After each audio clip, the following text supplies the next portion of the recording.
Hello, fellow citizens! I am your host, Jess, and this is your reminder that the weight of the entire world is not on your shoulders, and you can make a difference. This podcast is about what it means to be a citizen and neighbor where you live. For me, that's Philadelphia. There are lots of ways to be a citizen and a neighbor, and I want to cover all of them in this podcast, starting with the belief that citizens should be informed. Because of our current nationwide agenda, I'm kicking off the podcast by examining the candidates and roles on the 2020 general election ballot. Today, I'm joined by my friend Brian, and he's here to talk to us about some House representatives. Brian, how are you? Good. How are you? Thanks for having me. Yeah, of course. You kind of asked to come on the show, which I was really excited about because, as I've told our audience before, I'm kind of struggling to find guests because not too many people that I know feel comfortable talking politics, which is a little bit of a disappointment and kind of a sad fact when you look at everything people post on social media.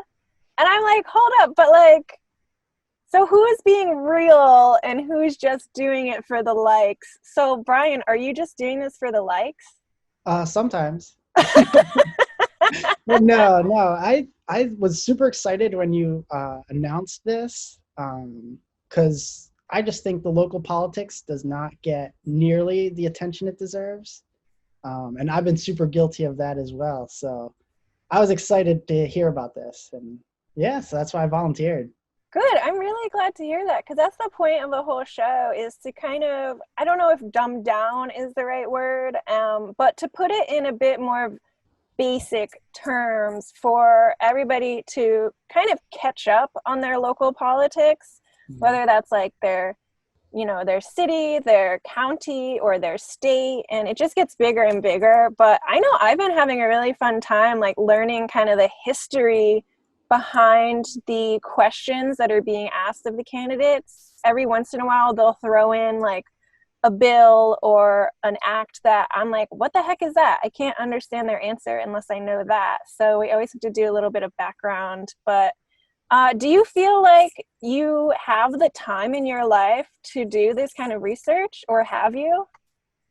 I would say not enough. I've gotten better at it. So what I found is I'm trying to look up, town council meeting notes. And I just can't imagine having enough time to actually digest all of that information and make it useful in your voting. Right. So going off of that, how long have you lived in Pennsylvania? I've been in Pennsylvania my entire life. Southeast PA. I've moved around from Montgomery County to Philadelphia to Chester County, Bucks County, and then I'm finally back in Montgomery County again. So it's come full circle. And how long have you been voting? Since I was, I guess the first presidential election, I was 2020. I pretty much only voted in presidential elections until about 2014 or so. And then I started getting more involved in kind of the tipping point, and why I said I was excited about this podcast is I started realizing I wasn't super excited about the people running for president and Senate and stuff. And then I just sort of thought about the fact that these are people who were previously running for city council and state representative and things like that. So if I started voting in those elections and paying more attention in those elections, I might actually start getting the candidates that I would be more excited about for president and Senate. Yeah, I think that's a really good point. I know a lot of people have sort of viewed this podcast as being Pennsylvania specific, and I am trying to get guests on now outside of Pennsylvania, especially for that history lesson kind of factor to it. But it's important, like you said, if we're going to have people running for higher positions, we have to know where they're coming from. So we might as well start now while they're more local and follow them rather than maybe having to catch up later and feeling really overwhelmed. So Yeah. do you think that now that you have kind of been playing this catch up for the last 6 years or so, would you say that you're relatively informed? Relatively. There's still gaps there. But yeah, definitely way better than I was 6, 7 years ago. That's Uh, awesome. I've also found that finding the information has actually gotten a lot easier Hmm. over the past, I would say even 4 or 5 years. Um, I remember when I first was looking into it again around 2014, a lot of local candidates didn't even have a website. Um, so there Wow. was almost no way to get information on them other than attending these meetings or looking up the notes and stuff. So Yeah, that's a whole other curveball because, my jumping off point for my research has been the vote411.org website, which is a good jumping off point. I mean, we should never look at just one source, but that's a good place to see what the candidates want you to look at. And then you have to do additional research. But like you said, some of these people don't have a website, which I have found in this election. And sometimes you have to know how to phrase things in your Google search to find what you're looking for. But also on the other side of the coin, when we do get to General Assembly and Congress and other titles, the government has websites for that. And it's kind of wild that like this information, even though sometimes we kind of have to decode it, it is available. okay. And just nobody's looking for it. But at the same time, it's really disheartening how many people just complain. And it's like, well, how much research have you done? Like, what do you know? Are you voting? Can you really be annoyed by it if you're not even trying to make a difference? Right. And I And like to think all the candidates started out the way that we did, where they're like, hey, you know what? I'm kind of sick of waiting for somebody else to do it, so I'm going to do it. yeah, you see that in a lot of the local elections of I felt that there needed to be a change, and so I ran for this office and won. And another nice thing about the local elections is, at least for me, I feel more impactful if I do literally anything for it, because the elections are decided by a couple hundred, maybe a couple thousand votes, as opposed to the larger elections, which are tens of thousands, hundreds of thousands of vote difference. Right. And how many But, of those people in the larger elections are educated? So that's a right. little bit of a scary thought. Yes, I know that straight ticket voting is an interesting topic right now. I think Texas just approved allowing it still, but it's just funny. You people like myself previously who would only vote in presidential elections. It's like, well, I only really know about this election. I'm just going to vote for all the Democrats. Right. What if What is this straight ticket voting? that's you just go into the booth and you just pick Democrats and it votes for every Democrat on the ticket, or Republican and it votes every Republican on the ticket. What? Oh Um, my gosh, I've never heard of this. yeah, so that's kind of misleading. I feel, or like not the greatest Yeah. thing, Yeah. I because think you it's a may be little bit, voting. Sorry, yeah, go it's a ahead. little bit ignorant. Exactly. It encourages not doing research. Hmm. Yeah. So And like the candidates we're going to talk about today, there's these particular candidates we're talking about today, there's not as much of a very obvious Democratic stance and a very obvious Republican stance. I know some of them have gone on issues across the aisle, which I like that term a lot. I didn't know what it meant at first. You kind of think of it visually of this reaching across the aisle to like shake each other's hands between the Democrats and the Republicans. But that's how it has to be. Like, we have to stop assuming that we know what somebody stands for just because they're either Democrat or Republican or whichever party they're from. And we have to encourage the research. exactly. Well, I'm really excited that you're here. We're going to talk about House Representatives today. So I just want to give a brief description about the role that the first two candidates we're going to talk to, what that background role is. And these are state House Representatives, which means that they sit in the General Assembly, which is a legislation branch of the government in Pennsylvania. So if you think back to Schoolhouse Rock and how the bill is sitting on the steps of Capitol Hill, well, that bill in Schoolhouse Rock is talking about going to Congress, which is our nationwide group that's going to vote on the bills. When we talk about General Assembly, we're talking about the state focused group that focuses on sponsoring and editing and voting on the bills that are all hoping to become a law. You have to have a majority vote in both the House of Representatives and the Senate within the General Assembly in order for a bill to pass. The House of Representatives consists of 203 members. Representatives must be at least 21 years old, have been citizens and lived in their respective districts 1 year before their election, and must live in their districts during their terms of service. And these terms for the state House of Representatives is 2 years. Do you want to clarify any of that, Brian? No, that's a good summary of it. Yeah, I always like to describe it as if you understand the national structure of Congress and the president, it's pretty much mirrored at the state level. So once you understand one, just sort of transpose it to the state level and you're good to go. Sweet. So you picked the representatives that you wanted to talk about.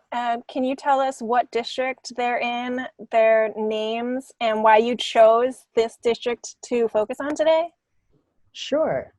So I chose the Pennsylvania House of Representatives, District 151, because it's my local district. It's actually a pretty close race. It's a purplish area, if you ever heard that term. So that means, you know, red and blue are mixing together. Republicans and Democrats mixed together. It's pretty evenly split. District 151 encompasses Horsham, Lower Gwynedd, Montgomery, and Upper Dublin townships. The incumbent is a Republican, Todd Stevens, who has been in the seat since, 2011. And the challenger is Jonathan Kassa, who's a Democrat. So Todd Stevens has been a pretty moderate Republican for the area. He got his bachelor's in government from Shippensburg, his JD from Widener University School of Law, so both local.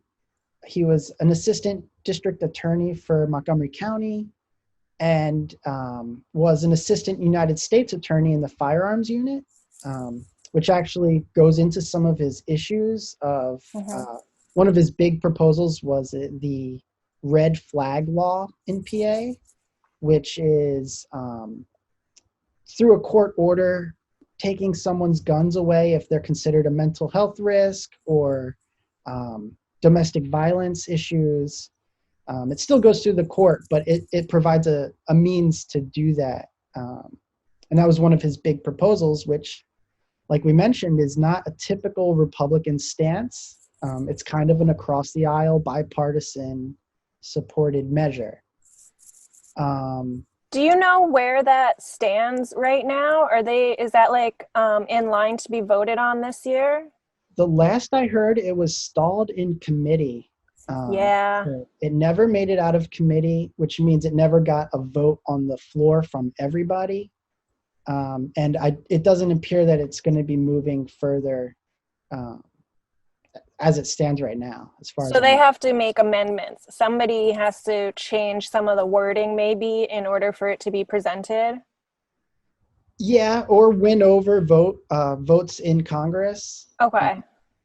That would be the other way, because it does have some bipartisan support. It's just kind of getting shut down by mostly Republicans who don't want to introduce new gun laws. I believe that's what happened last year. Is they said we're not doing any more gun legislation this year, so this one's Wow. That sounds like somebody's trying to play the game. yeah. Yeah, that's politics for you. All right. I'm glad we got to dive a little deeper into that. So I'll let you continue. Sure. Yeah. That was just one of the bigger issues from him. Like I said, it's a tight district. In 2018, it was decided by less than 1,000 votes, which was a 3% difference. And that's what I was getting at earlier of, boy, you just change 1,000 votes, 500 votes, and it can change who the electorate is, and who knows where that person might go later on. I was interested and a little bit confused by that. So that means that less than 1,000 people voted specifically for Todd Stevens, right? Not like only 1,000 people voted. It was 1,000 people voted for Todd Stevens. That's right. I forget what the exact numbers were. I think I can pull that up real quick here. But that's the craziest part to me, is that if that's less than, or if that's like about 3%, then is it that there was a lot more candidates and people were voting all over the ballot? No, there was still just 2 candidates. Total votes was 15,000 for Todd Stevens, 15,000 and change, and 14,000 and change for Sarah Johnson Rothman. So then a lot of people who showed up to vote just didn't even vote on that position. There was only 29,000 votes total for that district in 2018. Oh. And that's where voter turnout play a huge role.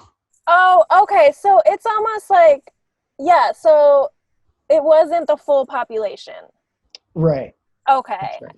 I understand. And that's why it's important. We got to get out to these local votes and not just look at the commercials on TV, because obviously those are trying to focus on only specific points of their campaign, or unfortunately they're just putting down their opponent, which I don't know about you, but I don't care for that kind of thing. I'm like, if you're using your supporters' money for airtime, why don't you talk about yourself? Like, I don't need you talking about the other person. Yep. Let's get things done. Yes. Oh my gosh. All right. Let's get back on track. We're not going to let that dissuade us. So for Todd Stevens, the other big thing in this area is PFAS in the water.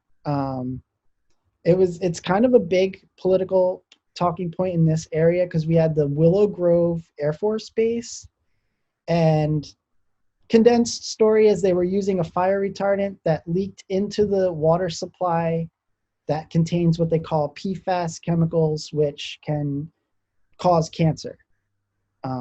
So it's been a whole big thing, and the area had to install water filters to clean and try and remove these PFAS chemicals. And at first, the residents were going to be charged for the filtration systems and had it added to their water bill.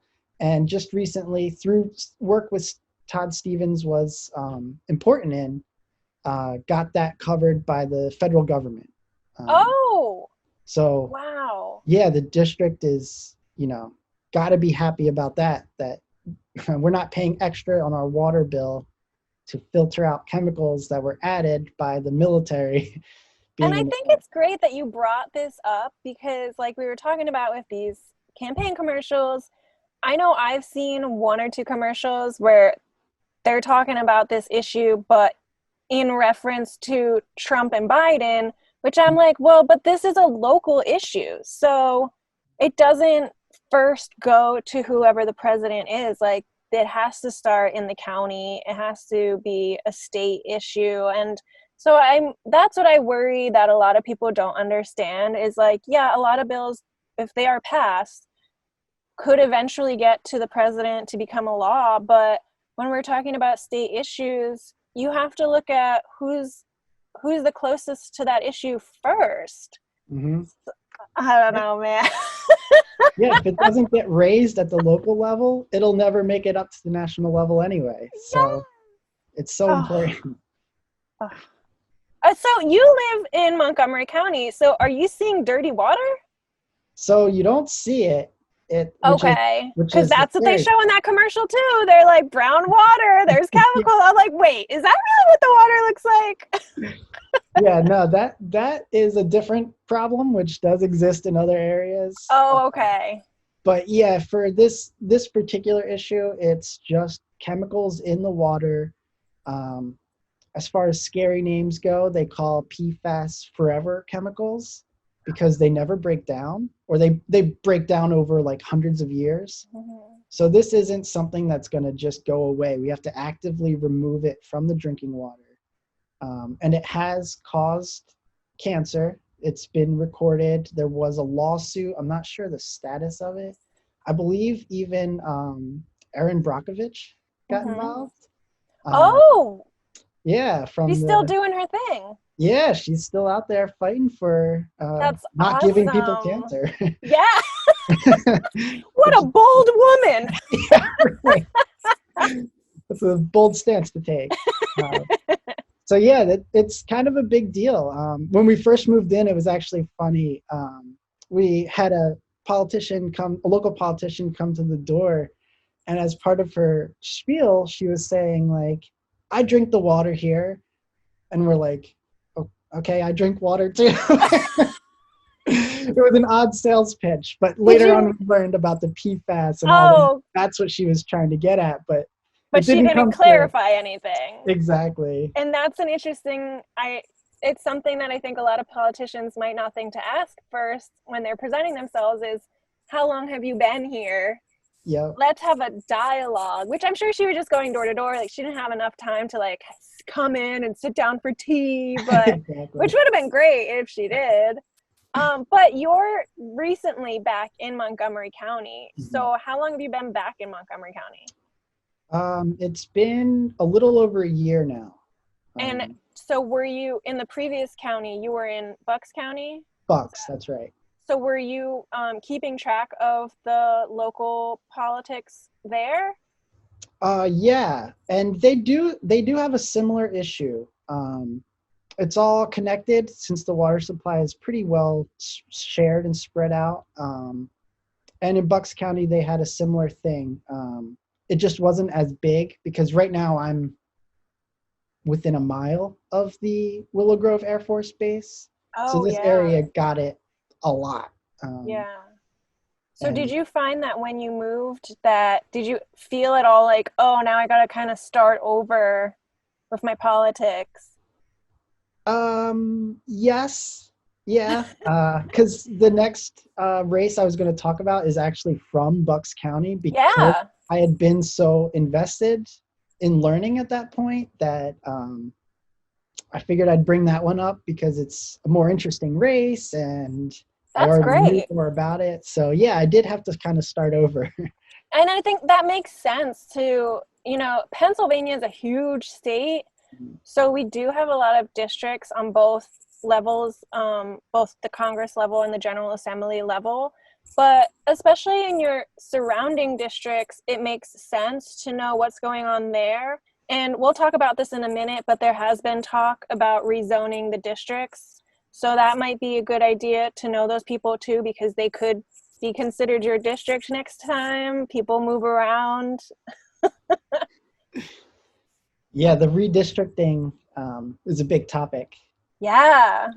So do you have any more background on Stevens? On Stevens, other things that he's worked on is education reform, which his opponent, Kassa, is big on as well.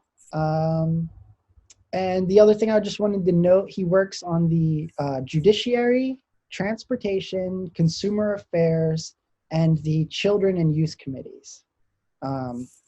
So just the quick background on that, for anybody who's unaware, legislative branches break into smaller committees that can focus on a topic. Going back to the Schoolhouse Rocks video, the bill has to make it out of committee, get approved by the committee to go to the floor or where everybody votes on it. So which committees someone is on can be pretty impactful, depending on what they care most about.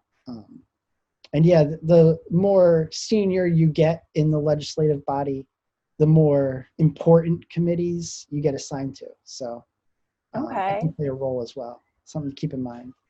Okay, yeah. So it makes sense to know their backgrounds instead of just looking at if they have a campaign page and seeing what they stand for.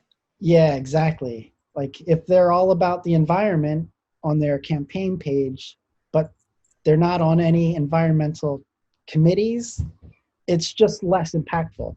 Yeah, that makes sense. But, yeah, it just doesn't translate as much then into their actual day-to-day. Yeah. Okay, so in the past, what we've done is we'll review a candidate's background and then go to their Q&A from Vote 411 while that background is still fresh in their mind. Okay. So are you cool if we move on to question 1 for Todd Stevens? Sure thing. I'm thinking I'll read the question. Would you be cool with reading the answer? Do you have that available? Yeah, let me pull that up. And how are you pulling that up for our listeners? I am going to Google Vote 411 Todd Stevens. Sweet. And hopefully it'll come right up. Yeah.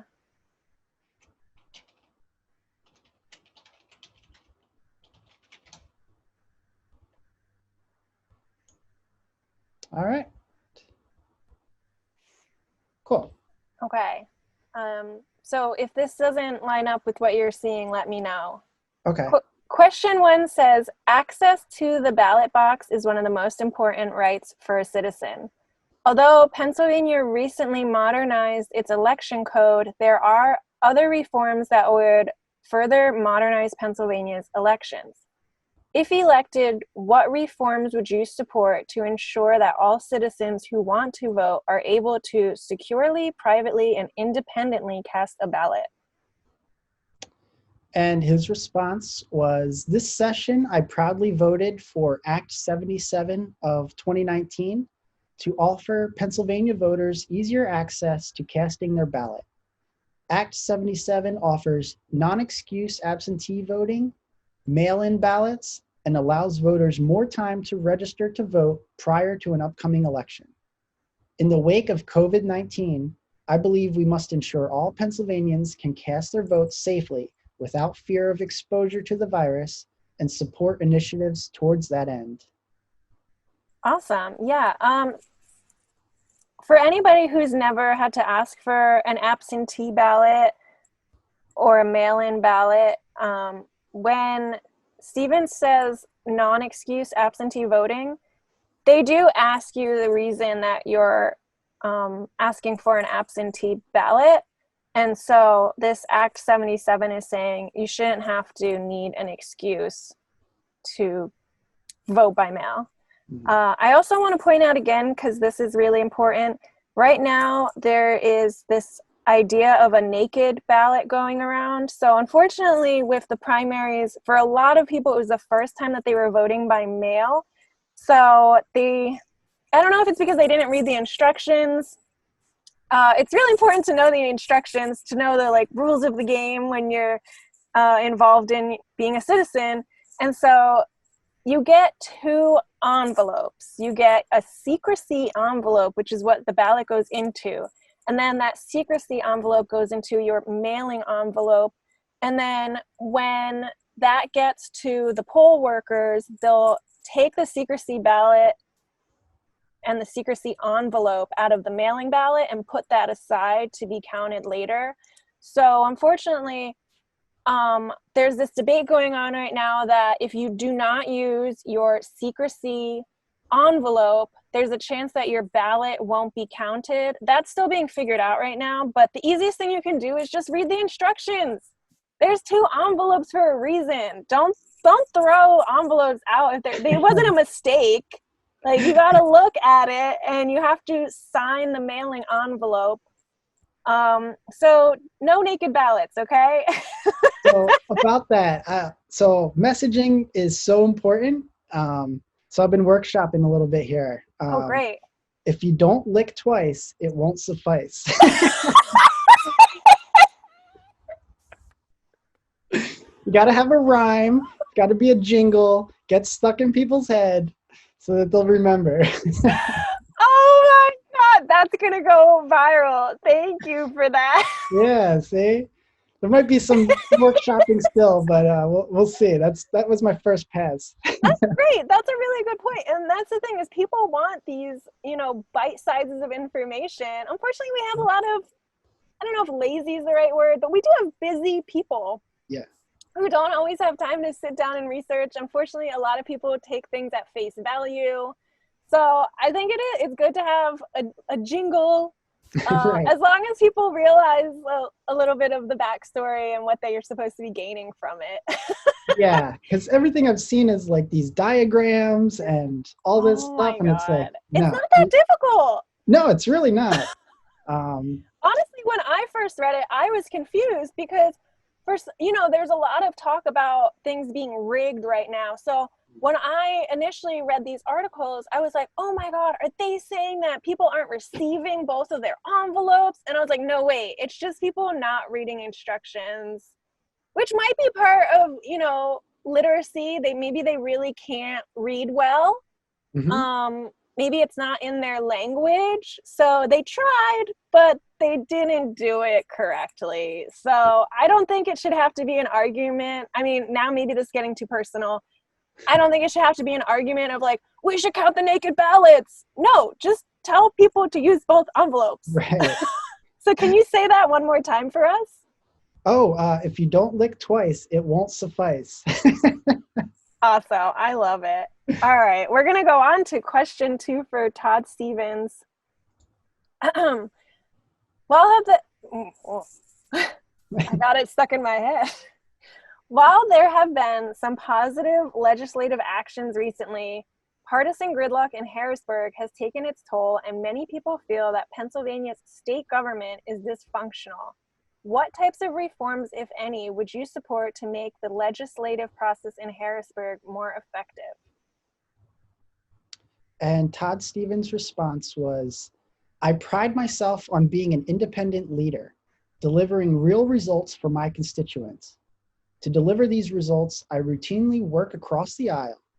That's why every bill I've had signed into law received bipartisan support from the General Assembly, along with both Republican and Democratic governors. Neither Republicans nor Democrats hold a majority in my district, so independents carry the day. To be a legislator that reflects my district, I have to put partisan politics and work to find common ground with my colleagues. I also believe redistricting reform would aid in electing politicians who are more reflective of their districts and the Commonwealth. Awesome. Do you want to add anything to that personally?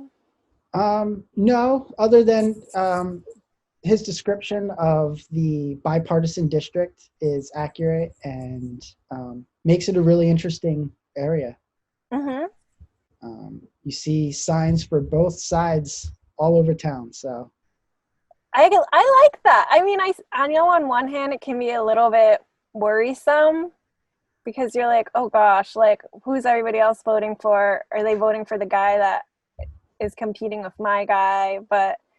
And we'll get to this later, but I know you and I are on the same page about being neighborly, talking to your neighbors, having open conversations. I know when 2016 happened, I was like, guys, we've been doing it wrong all this time. There's always been this phrase that at family functions, you don't talk about politics. I think that's how we got where we are today. I agree. I have actually really disliked that saying. in other countries, as far as I understand it, it's pretty common to discuss politics at the coffee shop. And that's where ideas can flourish and you can sort of see what the other side's coming from.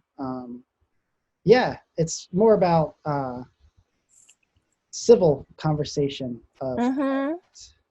That's great. So we'll get to more of that later, but we're going to go on to question 3. Do you support a state constitutional amendment to form an independent commission to redraw congressional and legislative districts? Why or why not? Todd Stevens' response was, gerrymandering is a threat to our democratic process and should not be a political process. I have co-sponsored legislation in the PA House that reforms our redistricting process, including House Bill 22, which would amend the PA Constitution to create an independent commission to redraw congressional and state legislative districts. I firmly believe municipal boundaries should be maintained. That's awesome. And of course, on the more basic level, we just got to get people excited to be educated. Right. So question 4, I'm going to give a bit of a history lesson for. This is our first history lesson of the podcast today. 2020 marks the 30th anniversary of the Americans of Disabilities Act, so it's time for a quick history lesson from ada.gov. The Americans with Disabilities Act, ADA, was signed into law on July 26, 1990. This is only 30 years ago, by President George H.W. Bush. The ADA is one of America's most comprehensive pieces of civil rights legislation that prohibits discrimination and guarantees that people with disabilities have the same opportunities as everyone else to participate in the mainstream of American life, to enjoy employment opportunities, to purchase goods and services, and to participate in state and local government programs and services. Modeled after the Civil Rights Act of 1964, which prohibits discrimination on the basis of race, color, religion, sex, or national origin, the Americans with Disabilities Act is an equal opportunity law for people with disabilities. It blows my mind that this just became a thing in 1990. And, as somebody who has only really been in the workforce for the past 15 years, there's so many things I think we take for granted. Yeah, I agree. And it's a good reminder that they are not permanent. Yes. Yeah. Also, permanent. there's a really great Drunk History episode about the Americans of Disabilities Act. So if you want to look for a fun source that it might be a little bit tweaked, but it gets the basic information across about the Americans with Disabilities Act. So, one of the things they're talking about is ramps to get into a building. That should be common sense, but you don't see it everywhere. Why do we have any steps? Ramps. Steps. If everything could just be a ramp. I don't know. Quick related background there. Just an interesting tidbit of stuff that may be coming down the line. I work in web development, and that's actually a big topic right now, is accessibility in websites. What? And there's been lawsuits for websites that aren't accessible for visually or hearing impaired. Yeah. And so there's a big movement right now to make the web more accessible. That's awesome. And it carries over directly from this. Like you said, it's hard to imagine not having ramps into buildings. Mm-hmm. In the future, hopefully we're saying it's hard to imagine websites without font size increases. Yes. Like that. So. Yeah, I recently started watching this show on Netflix called In the Dark, and it's about a common citizen whose friend, she believes she finds him dead, and she's investigating it, but she's blind. And so we often see her with her seeing eye dog. Her parents opened a seeing eye dog clinic when they first adopted her as a young girl. So it's really informative or interesting to see the way that she has to interact with the world. She uses her phone a lot, and we see her, you know, talking to Siri on the phone to call this person or read the text messages.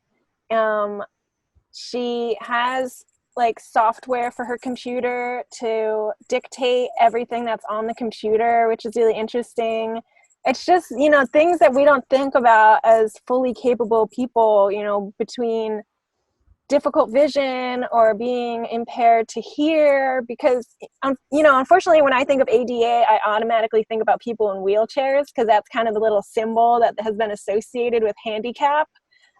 But there's clearly so much more to it. Yeah. Oh Yeah, boy. you can't always tell from the outside and all that stuff. Yeah, exactly. So that being said, the next question is, many barriers still exist for people with disabilities. So question 4 asks, what will you do as a state legislator to improve accessibility for people with disabilities across the Commonwealth?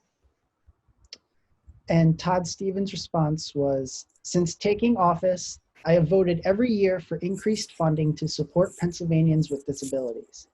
I have advocated for higher funding in the state budget to support consolidated waiver funding for individuals with intellectual disabilities. My staff and I continually facilitate conversations between state and county officials to ensure individuals with disabilities in the 151st District have access to the services they need. We must do all that we can to support disabled Pennsylvanians and their families.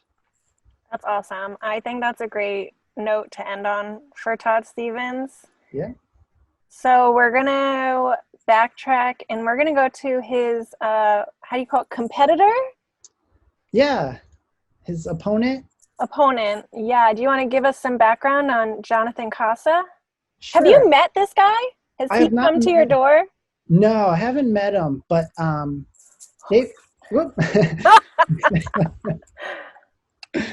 Sorry. No worries. Guys, I'm sitting in my closet. And the lights just went out. And I have a flashlight hanging from the ceiling. Oh my God, what is happening? Maybe the battery's dead. Oh my God, I'm going to sit in the dark. This is how every horror movie starts. Right? Oh my God, it actually feels so much nicer to open my door though, because I'm like heating up in this closet and my computer fan is like high speed running because I guess it's warm also. So that's making me sweat. Oh, jeez. Oh my God. Yeah, it must be that the battery is running low. But the cool thing is this flashlight, you can actually power it by USB. Oh, nice. I think I have the same exact one.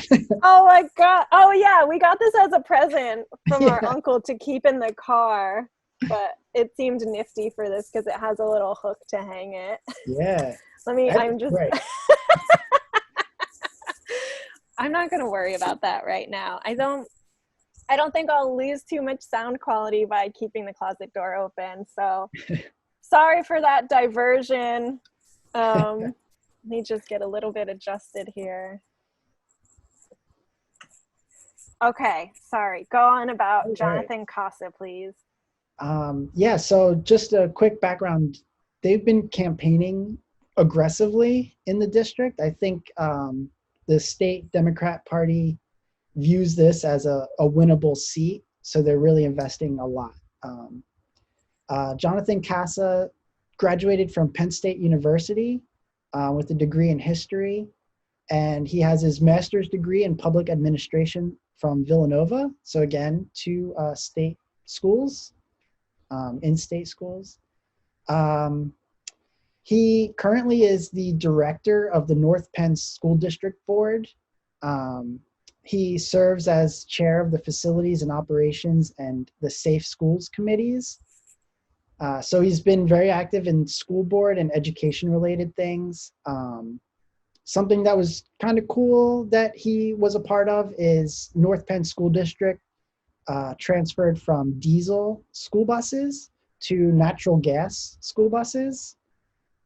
So it's a little bit greener. It actually saves the school district money. The fuel is a lot cheaper, more fuel efficient. I just thought that was an interesting little tidbit because it's hard to get recognition when you're not Yeah. in the seat as the opponent or the challenger. You can't say I voted for X, Y, and Z because you didn't have the opportunity to. Yeah, I agree. And like as a citizen trying to look this information up, you do have to look for those little victories. Right. And kind of think in your mind, how can that transcend into this role that they're running for? Yes, you have to translate that. Something else, this is mostly just taking from his campaign documentation, talking about how the funding for the school district, it was well funded. They had a rainy day fund saved up. So they actually were able to navigate the COVID-19 stuff a little bit smoother Wow. without impacting taxes for people. And his other big thing was, what his accomplishments were to,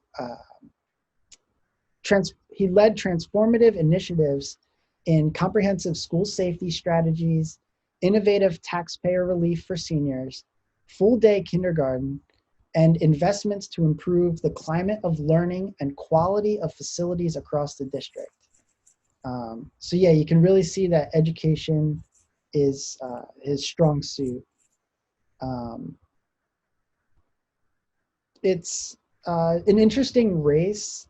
Like I said, I just always fall back on what can I tell from this challenger based on what they've done previously. And he does seem very active Mm-hmm. in what he's accomplished. So that's always a good sign. I He's, believe, I sorry, go ahead. think he has a family, right? He has children. Yes, Does Todd Stevens, do we know, does he have children? I believe so, yeah. Okay. I always think that's really interesting because it seems like usually on a campaign page that they point that out. They're like, they have a family man. They're a family man. They have kids. So they're thinking about those issues for the majority of Americans. Yeah. I believe the Todd Stevens campaign page has a picture of him reading to his children. Aww. Um, Gross. How does he find the time?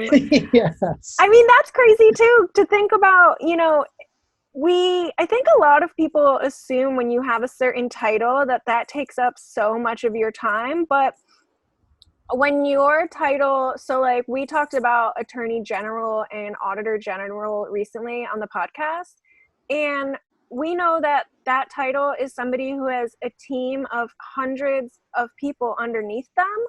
So they might have a bit more free time on their hands to take on these other initiatives like in their town. They might, be a coach for their kids' volleyball team because they're a leader. They're not necessarily spending 24/7 resolving these issues.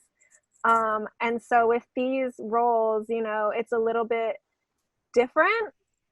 But it seems like these guys have they're finding the time to be a family man and get a lot done.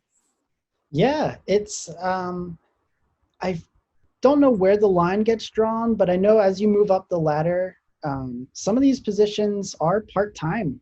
Like they're just straight considered part-time. I think historically that was pretty common.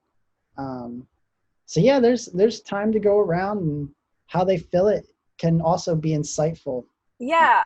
Speaking of that part-time possibility, we said that this term is 2 years. Vote 411 does show a salary for these positions. I don't know like how on point that is, but for the General Assembly, House Representatives, Vote 411 says that the salary for this position is a little bit over $90,000. So it's not like they're making like billions off of this position. Like they are still being a public servant in that kind of sense. Right. Yeah, it's basically like a good professional salary. Yes. It's about what they make. Yeah, I don't know. I think it is important. Yeah, I think that actually is worth mentioning. Maybe I'll start mentioning that from now on, is to kind of, I think some people unfortunately have this idea like, oh, if they're in politics, they must be making so much money. It's like, well, on certain levels, they're in the same bracket as you. And that's maybe a reason for them to pay more attention to some of these issues. Right. Yeah, it's not to go off on a total tangent, but politicians' salaries has always been an interesting topic to me, because the first inclination may be, oh, they're getting paid too much. But the counter argument that I've heard that was kind of convincing to me is the less you pay them, the more tempted they may be to take kickbacks or bribes. Mm-hmm. So for this as an example, if someone was leaving a corporate job making $150,000 a year to become a state representative for $90,000 a year, they may try to fill that gap with less than desirable means. That's a really great different view for that. Yeah, right? Because my instinct was like, oh wow, that's a pretty good salary. It is, yeah. For and I think that's another reason why it's important to know if they have a family, because if that's a single person making 90,000, I mean, you're not claiming any dependents. Like, that could be a really great salary, but if you have a family, if you have a partner and 3 kids, like, how much is your partner bringing in? How old are your kids? Are you talking about college funds already? You know, so I think it's really important to know as much as you can about these people. None of us are just like our title, which I think is a huge issue right now. We can't be grouping people and assuming that we know everything about them because of one thing about them. Like, I'm not going to say I know anything about you because you live in Montgomery County, but there might be people who do live in Montgomery County or in neighboring counties who think, oh, well, if he lives in Montgomery County, he must make X amount and he must be like a soccer dad with a minivan. And like, well, you're not those things. So right. Yeah. Sorry to segue, but no. Yeah, we ran into that. We had told someone that we live on the opposite side of this one road, and their response was, "Oh, you live on the rich side." And we're like, "Whoa, not really." You're like, you got that money for me? Because I don't have it. Yeah, I must have missed the check. Oh my gosh. Well, now that we have some background on Casa, are you cool if we move on to question 1? Yeah, sure. Mm-hmm. Okay, so if elected, what reforms would you support to ensure that all... Oh, sorry, are you on the website with his answer? Yeah. Okay. If elected, what reforms would you support to ensure that all citizens who want to vote are able to securely, privately, and independently cast a ballot? And Kassa's response was, we need to ensure that everything possible is done to protect elections in PA. Investing in effective solutions for election security is not a partisan issue. Same-day registration is a viable option that PA must seriously consider if we want to make sure all residents can participate in the democratic process. In a pandemic era, we serve democracy best when we protect people equally as well as the election processes. That is why established practices learned from other states matter. Drop-off boxes for mail ballots is something that states like Oregon have used successfully for decades, while the use of prepaid postage legislation will extend PAs. Even our military has successfully used mail-in ballots since the Civil War. Wow. So yeah, that's a time. This one's a timely question with COVID-19. Right. And what I did find interesting in all this, something I had learned, is that Oregon has had mail-in voting for, I want to say, decades now. Mm-hmm. So while it's all new to us and may seem risky, it's actually a pretty well-established practice that has been done successfly for a while now. Yeah, I'm sure people in Oregon don't have naked ballots. Right. They know the process. Yeah, lick twice.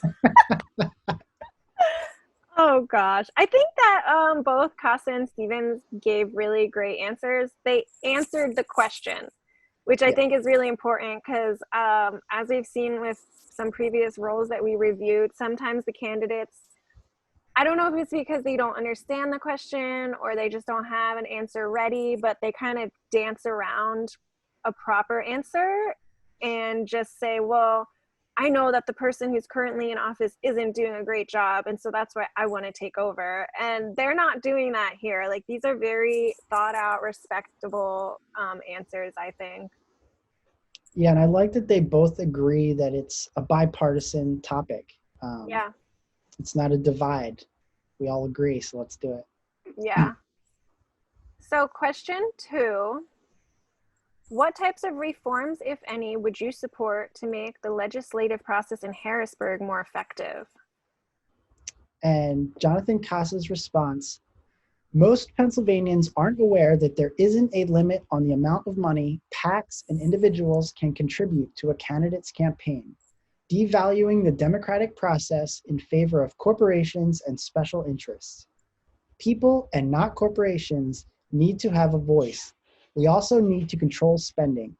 It's time to ban the practice of legislators receiving undocumented per diem payments for trips to Harrisburg without any receipts. Finally, we must end gerrymandering. We need fairly drawn districts based on nonpartisan, objective, and independently informed panels that place the power back in the hands of communities instead of defining them based on political gaming. Did you have anything you wanted to add to that? No, not particularly. I did find the receiving undocumented per diem payments. Yeah. It's interesting. That sounds like an oddly specific thing to bring up that maybe he's subtly Todd Stevens has done. I didn't see any mention of that, but it did seem oddly specific. Yeah, so it seems like there are people who are saying that they're making trips to Harrisburg and therefore saying, I need that per diem money for, my lunch and my gas. Right. But because there's no receipts, they're like, wait, did you go to Harrisburg? So I'm assuming Harrisburg is like the meetup place for either just this district or maybe multiple districts? That would be where all the state level General Assembly meetings happen. Okay. Yeah. Good to know. Yeah. To translate again from the federal level, Harrisburg is Pennsylvania's Washington, D.C. Oh, wow. Yeah. So that's where all the legislation happens. And you'll typically find, I don't think there's any exceptions, but each state's capital will tend to be where their legislators meet. That makes sense. Yeah. Okay, so going off of that, the question 3 is, do you support a state constitutional amendment to form an independent commission to redraw congressional and legislative districts? Why or why not? And Kassa's response was, I am committed to ending the practice of gerrymandering through an independent commission. Research has demonstrated how gerrymandering has a damaging effect on democracy in Pennsylvania and across the country. We must pass House Bill 22 and House Bill 23 to allow the voters of Pennsylvania to decide via the ballot whether to add a constitutional amendment for an independent, citizen-focused commission to draw fair districts. Federal inaction on gerrymandering has abdicated this responsibility to the states, and an independent, multilateral commission is the fairest, most common sense way forward. Yeah, so again, Kassa and Stevens seem to be on the same page. Mm-hmm. That's so interesting. Like I was saying to you earlier, this is a tough one. Yeah, it's tough, but at the same time, it kind of feels good because you feel like you can't lose. Yes. Neither one seems irrational or completely irresponsible. So in that regard, it feels nice that like we're going to get at least someone responsible in charge. Yes. All right, on to question 4. What will you do as a state legislator to improve accessibility for people with disabilities across the Commonwealth? And Kassa's response, our laws must reflect how PA will lead, not just keep up with lagging federal standards. As a school board director and spouse of a music therapist dedicated to the well-being of people with disabilities, I've witnessed the benefits of robust inclusionary policies and practices combined with visionary programs to support the needs of people to be healthy and successful. Our laws need to embody progressive, evidence-based public policy that leads to a cultural shift beyond just accessibility and towards better understanding and support. During a pandemic that magnifies inequities across multiple systems, such as healthcare, housing, work, and education, we need unfunded federal and state mandates to be addressed. Oh boy. So his spouse is a music therapist. Yeah. So some firsthand knowledge or experience in it. Yeah. Wow.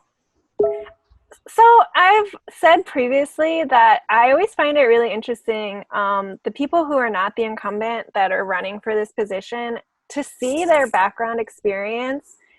I'm always curious, like, well, if they get this position, like, are they still going to do those things? Because what they're doing currently is pretty great. So why, I mean, why do you want to go to this other position when you're doing really great where you are? And I don't know, my only idea could be like, oh, well, the person who's there right now, I don't feel like they're listening to people with my same ideas. And I think the only way that these ideas are going to get across is if I'm the one to do it. I don't know. Yeah, in this particular race, what I see a lot of is Casa just wants to take what's happening now and take it one step further. So it seems like he doesn't disagree with Stevens necessarily, but instead just thinks it doesn't quite go far enough. And some examples that came up just in these Q&As was how Casa supports same-day registration for voters, which is something that Stevens would not support or does not support. As far as I know, I've never seen him propose anything about it. That's interesting. So do you personally know any more about this same-day registration? Like, I would just show up with the necessary information, register, and immediately vote? That's my understanding, yeah. That's really interesting. And Stevens did support extending the registration period. So again, it's purely about just going a step further. Seems to be the name of this race. Yeah, because I have to imagine, like, the only reason somebody would have to do the same day registration is because maybe, like, they didn't get their application.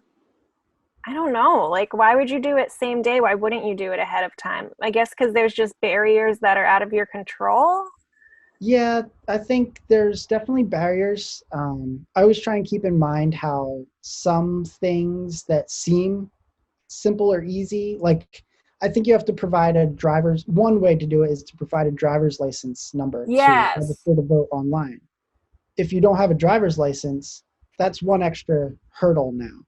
You need some sort of state identification number, I believe, to register. Which so now is, you have to go get again, that. yeah, which again to me is like, oh my God, I've just always had a driver's license. I never thought of it as like, wow, this is the key to voting to register. Right. I mean, and because of our motor voter law, once you get that driver's license, you're registering to vote at the DMV, which is amazing too. But again, you know, I think a lot of people, we sometimes take our #blessed situations for granted, and which is all the more reason to use our voice. Exactly. We have the power. Go ahead. I was going to say another reason for same day that might come up is voter registration purges. They try and keep the registration up to date. So if you were registered and you haven't voted in 4 years or 4 elections or whatever, they may purge you and you didn't know, but this election you really care about, and you just go to the poll this way. That you'd find out, oh, I've been purged. Well, let me just sign up now and do it. Right. Yeah. I mean, I don't want to dive too deep into that hole, but I think that's something people don't know either, is it really is use it or lose it. Yes. Yes. Yeah. And I mean, I've been consistently checking on my voter registration status because there's just some crazy stuff going on, or at least like there's a lot of people trying to make you to believe that there's crazy stuff going on. So I'm constantly like, am I registered? Am I still registered?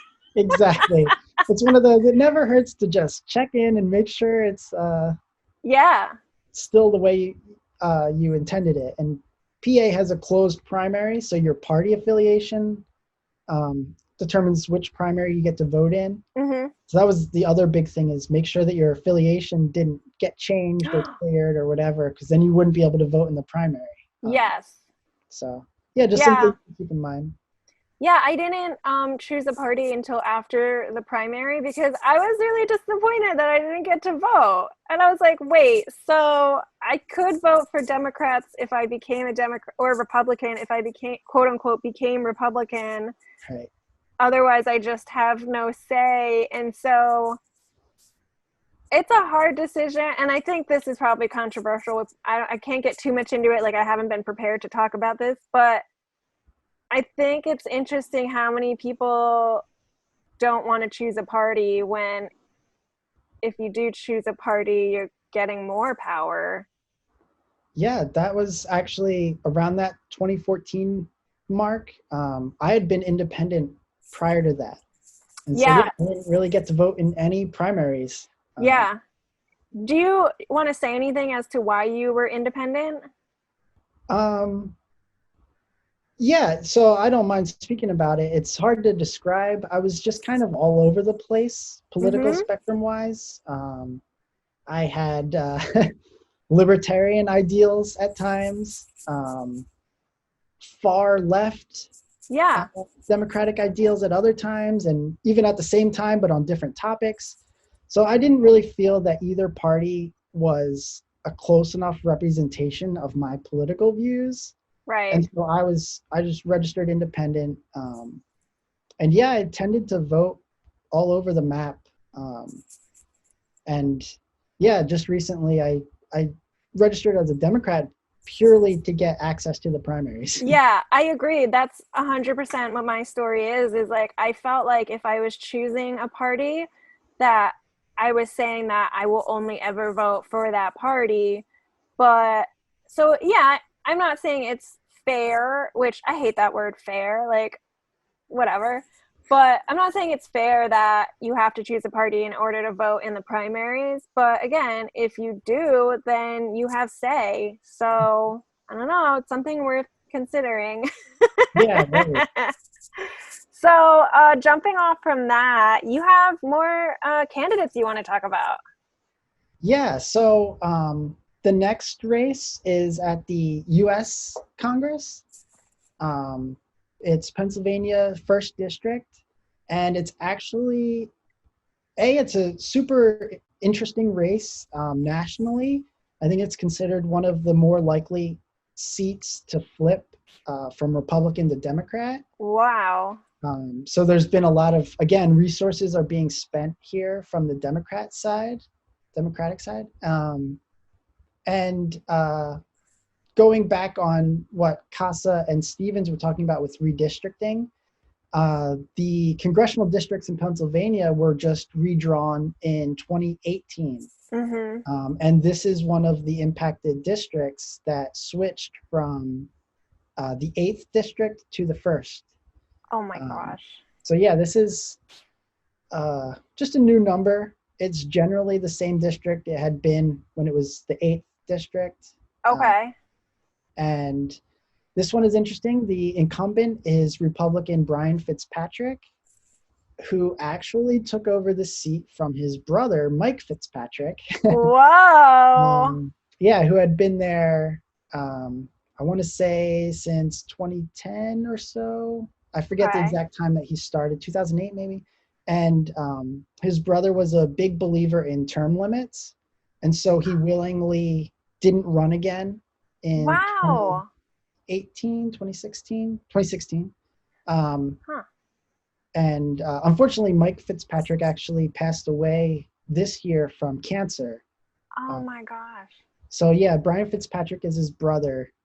So Fitzpatrick has been in that seat almost undisturbed for about 12 years or so. There was a brief period where his brother lost and then came back and won again. Wow. So speaking of terms, I want to give a little bit more background on this position. So, so the U.S. Constitution requires that the House of Representatives be composed of elected representatives versus appointed. They're also referred to as congressmen and congresswomen, and there are 435 members of the U.S. House of Representatives. The number of representatives from each state is proportioned according to its population, with 18 representatives from Pennsylvania. A U.S. representative must be at least 25 years old, have been a citizen of the United States for the past 7 years, and an inhabitant of the state they represent at the time of the election. The House of Representatives is responsible for creating the budget and initiating bills to collect taxes and other money, also responsible for impeaching federal officials, which the Senate then tries, and electing the president if there is a tie in the Electoral College. Speaking of terms, this is a 2-year term, and the salary as listed on Vote 411 for the U.S. House Representative is $174,000. Yep. So you're looking at a nice pay increase when you jump from state to federal. Yeah, that's a good point. Yeah. And just one thing I wanted to touch on that you brought up that's important is that it's population based. So you may have seen a lot of push about the census, which is happening right now. Right. Which is wrapping up soon. So if you haven't filled out your census, please fill out your census. Oh man, because you literally don't get represented then.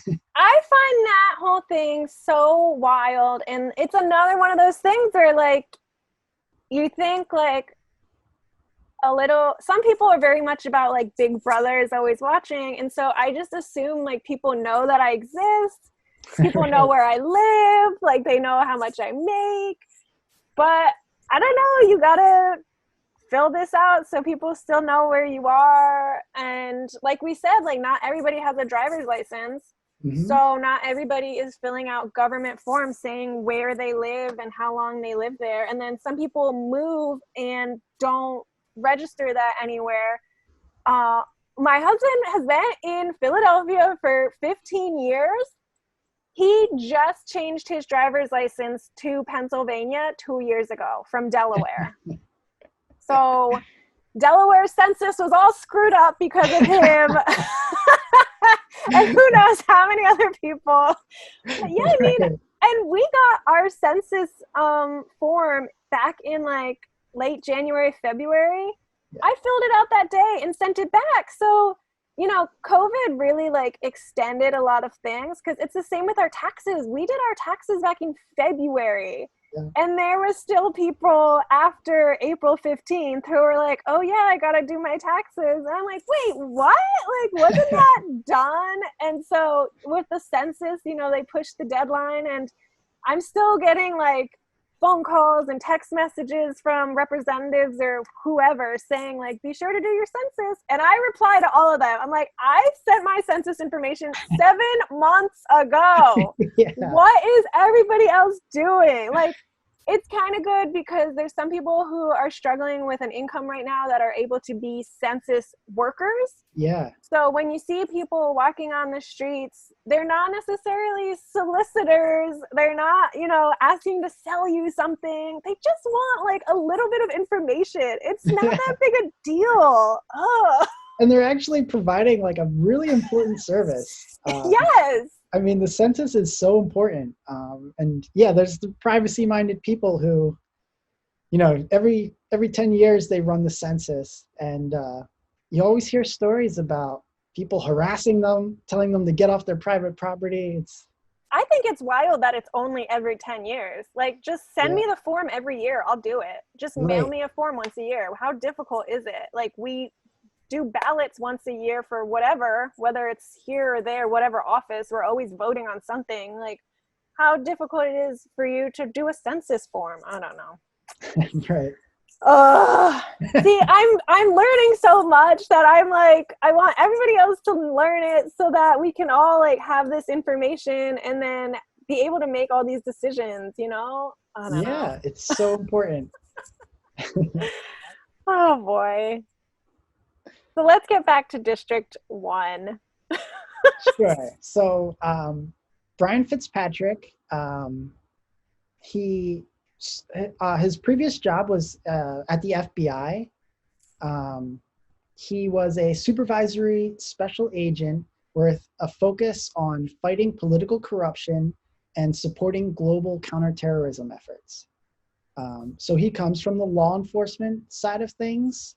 And you'll see that in a lot of his campaigning and just House votes as well.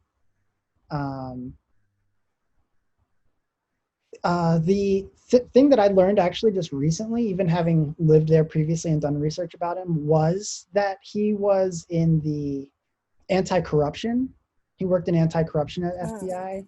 And from his campaign site, they mentioned that on his first day in office, he put out a bill, a reform plan that added term limits to Congress, pass a budget or don't get paid, and to balance the budget. So he was big in governmental reform, and that anti-corruption background makes more sense or applies more now with that understanding. Those things can sound nice, but definitely do some research on them. There's drawbacks to some of that stuff, but it's that interesting makes sense. and it's bold. Yeah, because if you're gonna be, I don't know if forced is the right word, but pushed towards passing a budget, you might kind of just pass the first one that comes up to say, okay, I'm gonna get paid, and now I don't have to pass any more budgets. Right. Or things that you don't agree with. Corruption. Yeah, right. And the balanced budget thing, now is a great time to bring that up because when you're in a recession, if you balance your budget, you could make it much worse. You need to spend more money during a recession to help people. So yeah, balanced budget sounds good on paper, has some drawbacks, but also some pros too. Because like you said, with Cassa's school district, they had that rainy day fund and they had to use it. Yep, exactly. Look at that. It all comes back around. It all ties together. He was, just going back to his campaign site here, nationally recognized as a leader in the fight against the opioid crisis, authoring legislation signed into law, which provides additional resources for law enforcement, like I said, for the FBI background, secure the border, and stop the flow of deadly drugs into our communities. And what that is about is, I believe the law was passed, and it was about fentanyl coming in, which is that very deadly drug that's getting mixed in with heroin and such. And it's part of the opioid crisis and causing a lot of overdoses. So it's nice to get that cracked down on as much as possible. Yeah, and I hope that a lot of people, it sounds silly, but I hope everybody believes in the opioid crisis. Luckily, all the politicians I've looked into in this area are big on it. And it's a national issue. Which is good that like people with roles in politics are seeing it.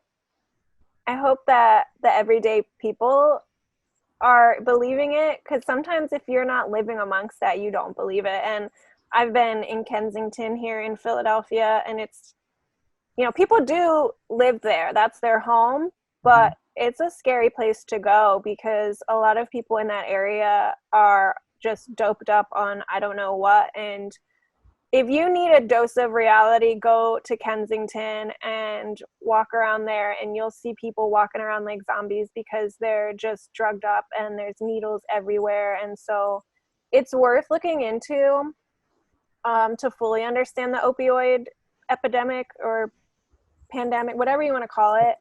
Because it's real, it's very real, and not everybody who lives in Kensington is a bad person. Not everybody there is on drugs. They just can't get out.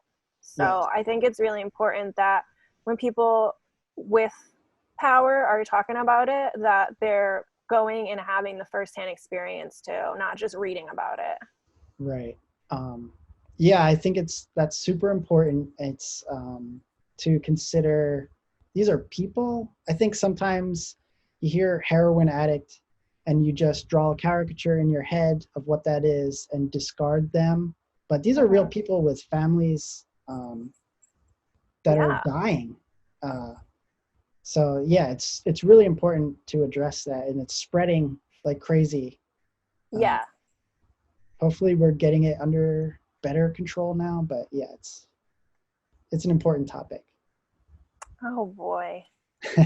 Not to get so heavy there. But. Yeah, sorry to no. make it real, guys.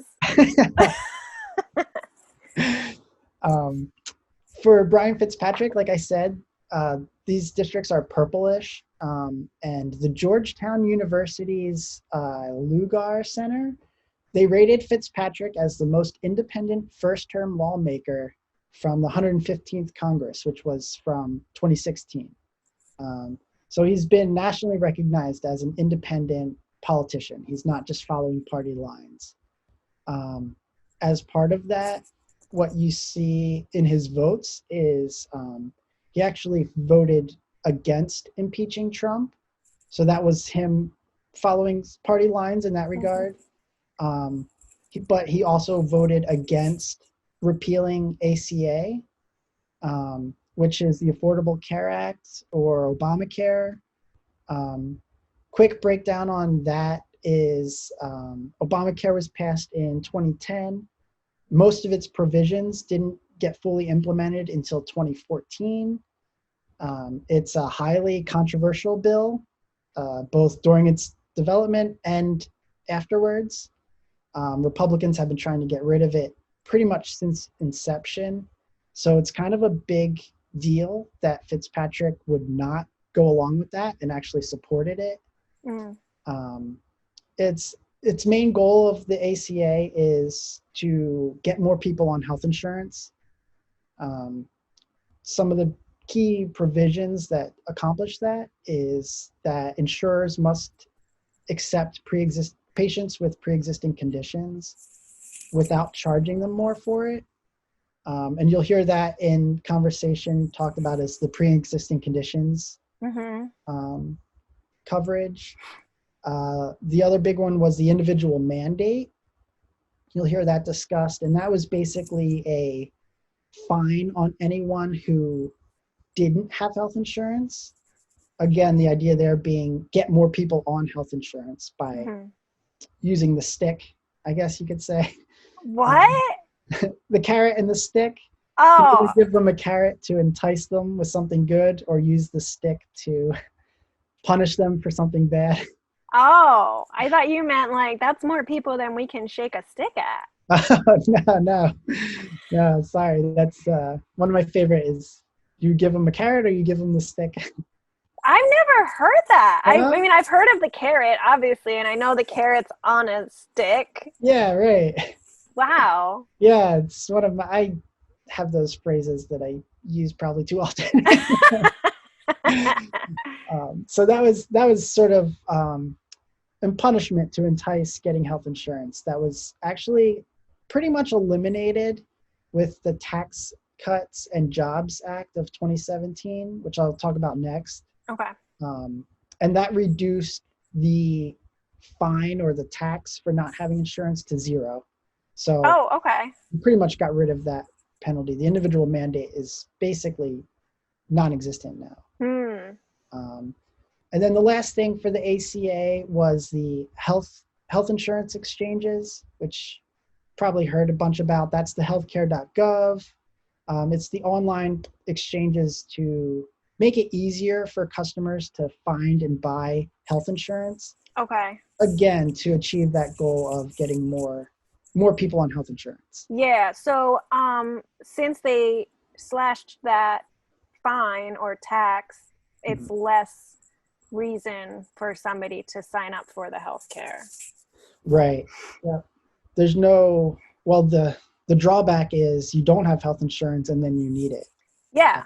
So the argument there was whether it's constitutional or not. And I believe I have this the right way.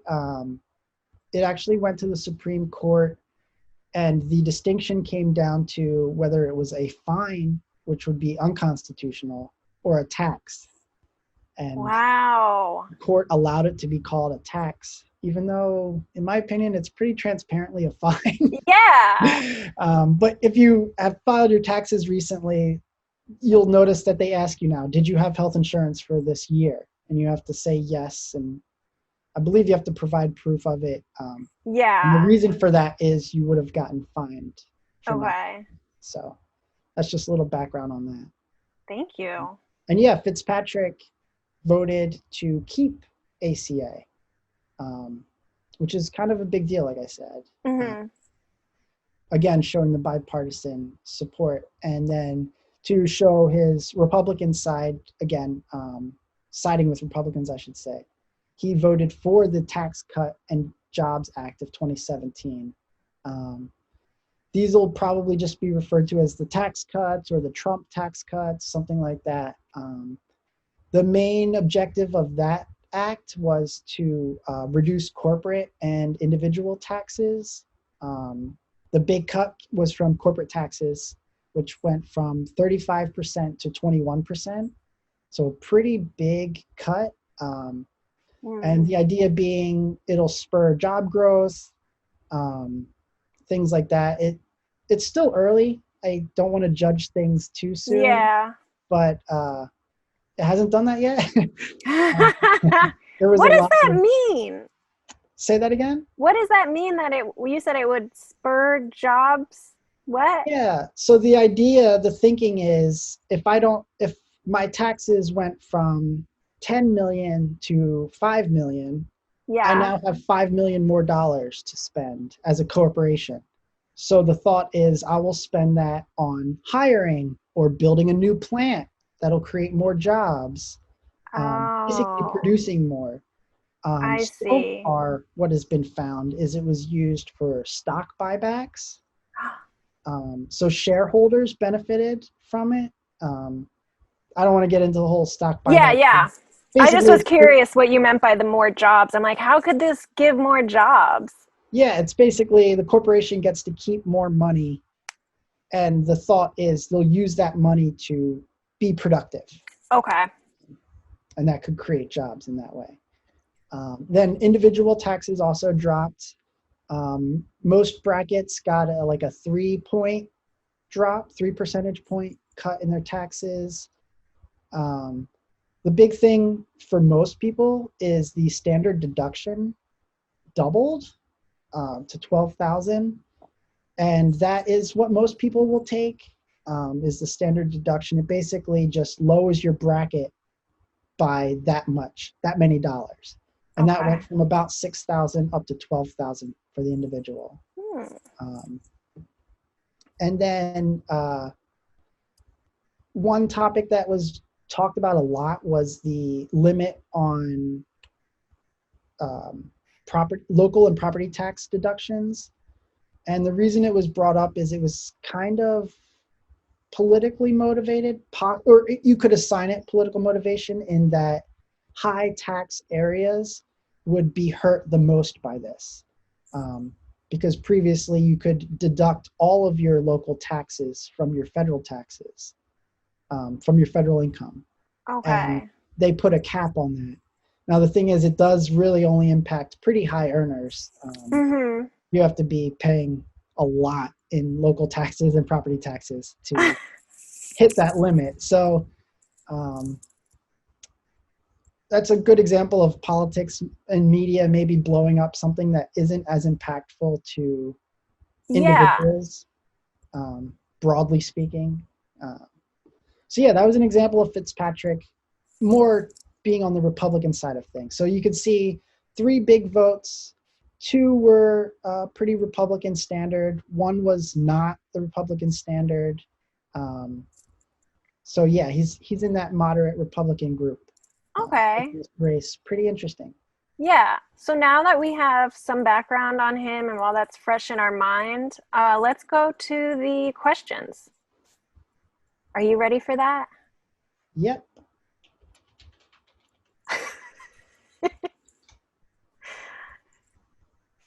I'm ready. Okay.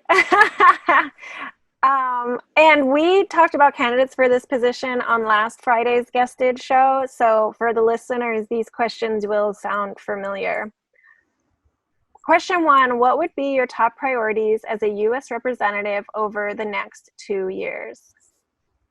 And Brian Fitzpatrick's response was, my top priorities would be combating the opioid and addiction crisis by expanding access to treatment and providing resources, like in my Interdict Act that was signed into law, for our law enforcement to stop the illicit flow of deadly drugs like fentanyl into our communities. We must also fix a broken Washington and break through the partisan gridlock with a government reform plan that challenges career politicians, term limits for members of Congress, pass a budget or don't get paid, and balance the budget. Finally, I will fight to expand economic opportunity and create an environment where our small businesses can invest, grow, and hire, especially given the challenges faced by our community as a result of the COVID-19 pandemic. Oh boy, that's a lot. Yeah, right. Well, he's got 2 years, so. Oh boy. Yeah, you can see the opioid crisis and law enforcement was his first topics that he mentioned, and that goes with his background. Interesting. Okay, so on to question 2, which we gave a little bit of a history lesson for last time. I'll read the intro and then give a brief history lesson for anybody who didn't listen to episode 2, but it's very accessible. So we need a history lesson stinger here. That's true. What do you think it would sound like? Oh boy. History. What is the sound of history? Yeah, right. Bubbling. No, not that. I don't think. Okay, so the introduction to this question is, the landmark Shelby V Holder decision overturned protections in the Voting Rights Act of 1965 that required certain states and local governments to obtain federal preclearance before implementing voting laws or practices. Since then, the U.S. has experienced a surge of legislation that makes it more difficult for people to vote. So that quick history lesson is that Shelby here refers to Shelby, Alabama, which is considered one of these areas that has to get preclearance. In specific terms, Shelby, Alabama is considered a covered jurisdiction, having a history of discrimination in voting based on the Voting Rights Act of 1965, which was signed by President Lyndon B. Johnson. So keep in mind that's 1965. And now in 2013, Shelby, Alabama is saying that things have changed. We shouldn't be having this same rule. So they went to the Supreme Court. They said, if discrimination has lessened, though not entirely been eliminated, then a law meant to combat more pervasive, flagrant discrimination, such as Section 4B of the Voting Rights Act, is no longer constitutional. A statute must be sufficiently related to the problem it is trying to solve. A majority of the Supreme Court justices agreed with Shelby, Alabama. And speaking for those who voted in favor of Shelby, Chief Justice Roberts stated, quote, voting discrimination still exists. No one doubts that. However, the Voting Rights Act employed extreme measures to address an extreme problem of voter suppression, and that extreme problem no longer exists. So the court reasoned that all states should be treated equally and not held to a different standard due to their history of voter discrimination. Did you want to add anything to that, Brian? No, I think your summary in episode 2 was really good too. I think it was Ruth Bader Ginsburg had that analogy. Yeah, do you want me to read it again? Yeah, it sums it up perfectly. I really love it. So These are the two from her dissent that really stood out. The first one reads, "The sad irony of today's decision lies in its utter failure to grasp why the Voting Rights Act has proven effective. Throwing out preclearance when it has worked and is continuing to work to stop discrimination changes is like throwing away your umbrella in a rainstorm because you are not getting wet." Oh, it's so perfect. And then the second one that really stands out to me, she says, "Just as buildings in California have a greater need to be earthquake-proofed, places where there's greater racial polarization in voting have a greater need for prophylactic measures to prevent purposeful race discrimination." Oh. Yeah, that was the one that struck me, because I think it's a fair argument to say we shouldn't single out states. Yeah. Should be broadly speaking, but we obviously do that in other areas, like earthquake coding standards. So I think that's probably a state level thing, but yeah, it's people in just, different states are different. Exactly. I would be curious. I don't know the ins and outs of this, so that's definitely something I want to do more research on, of like, why can't we just have the standards for everybody, every state? Yeah. So Working, you're saying, like, rather than just having a few covered jurisdictions, all of the states should be held to a higher standard, rather than bringing those covered jurisdictions to a just basic standard. Yes, exactly. Yeah. Whatever these districts were going through, why doesn't every district go through that? Yeah. I hear you. That gets rid of that argument, at least. That's pretty wild. Fitzpatrick's response to that? Wait, I didn't ask the question. Oh, the question. What voting reforms do you see as essential to making U.S. elections accessible and secure? And his response was, in response to the Shelby V Holder decision and to make elections more accessible and secure, I have voted for H.R. 4, Voting Rights Advancement Act, which would protect the fundamental right to vote by modernizing the Voting Rights Act so that pre-clearance covers states and localities with a recent pattern of discrimination. I also support cracking down on partisan gerrymandering, which causes lawmakers to focus on accumulating power rather than serving constituents, and has contributed to the growing divide of partisanship that grinds the gears of government to a halt. We need independent, nonpartisan commissions to redraw congressional maps and allow access to political party primaries for independents or non-affiliated voters. Oh, wow. And that touches on the closed primaries. Yeah. There. Interesting. All right, question 2. How would you go about finding consensus and reducing gridlock in Washington, D.C.? And Fitzpatrick's response, hyperpartisanship is the single biggest threat facing our nation. Bipartisanship is the only remedy that will save and heal our nation. Which of these paths one chooses determines whether they desire to be part of the problem or part of the solution.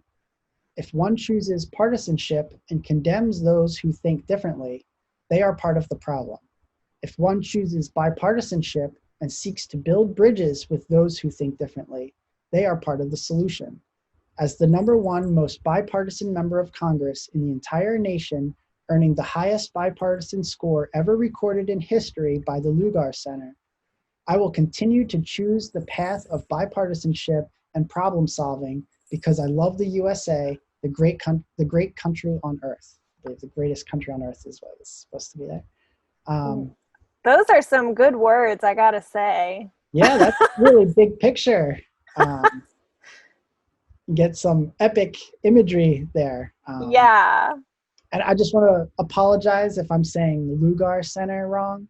I wasn't sure the exact pronunciation, and I'm sure it's important to some people. I just didn't know the exact pronunciation. That is okay. Yeah, that's really hits the nail on the head of the theme for both these districts to me, is that bipartisanship. It's a Yeah. bipartisan area. You're going to have to appeal to both sides. Yeah. It would be great to have more of that, and then it's not pitting like what some people consider the two great evils against each other. Right.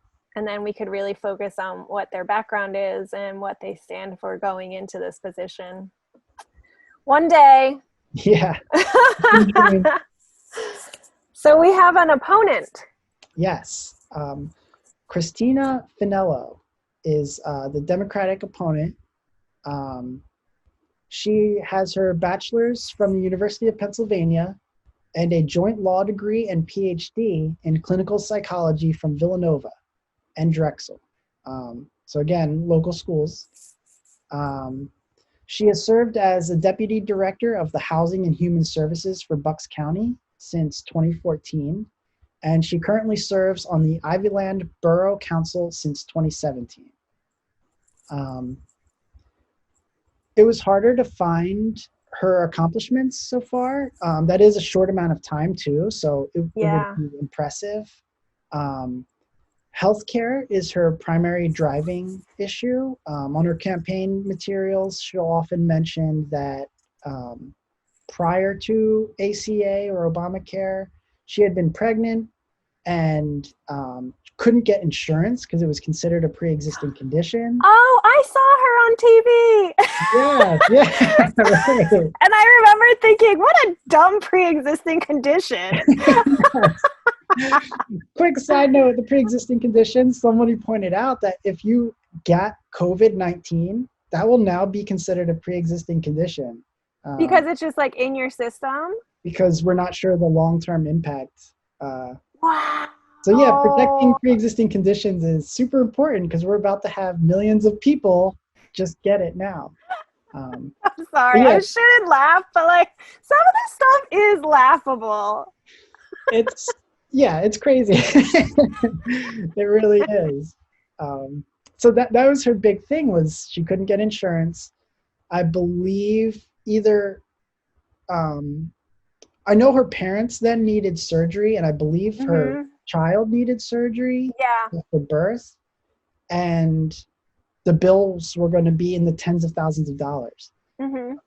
So that was her main motivation. She made a lot of phone calls. She spent a lot of time on the phones with the insurance companies pleading her case. So a lot of people, they'll just say, oh, well, I guess that's that, and let me create a GoFundMe page to pay for my health care. Right. I mean, if any of the listeners have done that, that's fine. That's you. I hope you got what you needed. But some people, even a mom of 2 toddlers, takes the time to get on the phone and say, this isn't right. You don't know me, and now I'm telling you who I am, and you need to help me. Right.